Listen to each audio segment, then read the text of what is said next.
now give the floor to the distinguished representative of Zimbabwe.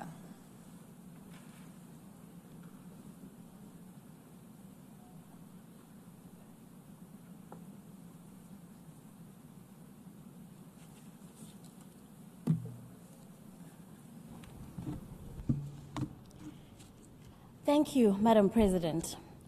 We welcome the convening of this important meeting and thank the Director General of the United Nations Industrial Development Organization for the comprehensive report on the implementation of the Third Industrial Development Decade for Africa.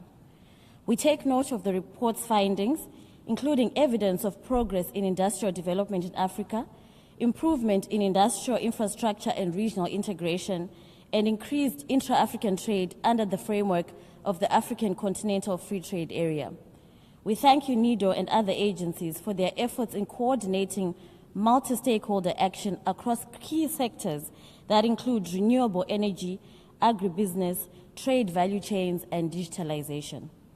Indeed, African countries continue to intensify efforts to enhance infrastructure development, strengthen human capital and industrial capacities, advance a just and equitable energy transition, support the growth of small and medium enterprises, and promote digital transformation and innovation as key drivers of sustainable development.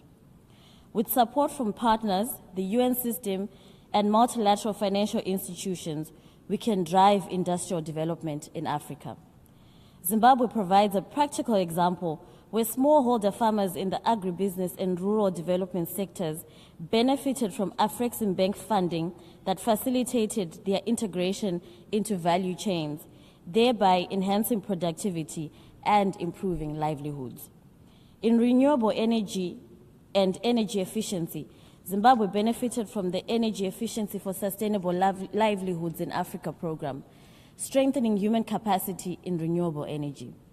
The Renewable Energy Fund is an example of effective collaboration between the United Nations system and the private sector in broadening access to renewable energy in last-mile markets.